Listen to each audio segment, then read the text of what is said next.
ៀលកូនភ្នំត្រនំចិនដាក្រោមដើមពុទ្រាមាភូមិថ្មគោគោខ្មុំតូចយងខ្នងភ្នំក្អែកបោស្រណោះស្ពានយល់ស្រមោលដួងចិត្តយើងអង្គុយលេងស្ដាប់ភ្លេងវាយោក្រោមស្ពានទឹកហូរចំណូលជីវិត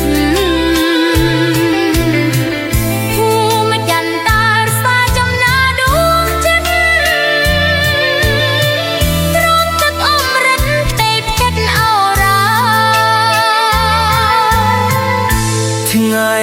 នេះយើងស្គាល់ឋានសួគ៌បាត់ហើយម្ចាស់ស្នេហ៍បងអើយកុំប្រែចិនតាសូមឲ្យព្រះអង្គវិជ្ជតាស្វាជួយចាំកត់ត្រាស្នេហានេះផងបើបងក្បត់អូនឲ្យសូនដូចខ្យល់បើអូនមានគល់ឲ្យខ្វល់ដូចផ្សែងពីថ្ងៃនេះទៅពេលគុំចំបែភ្លេងស្នេហ៍យើងវែងលលំអរណា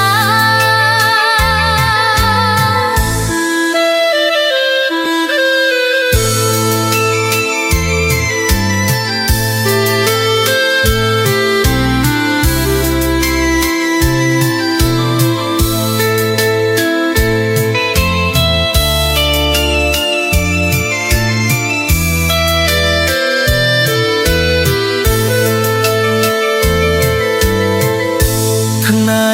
នេះយើងស្គាល់ខានសួគ៌បាត់ហើយម្ចាស់ស្នេហ៍មកហើយកុំប្រែចិនតាសូមឲ្យព្រះអង្គវិជ្ជតាស្វាជួយចាំកត់ត្រាស្នេហានេះផ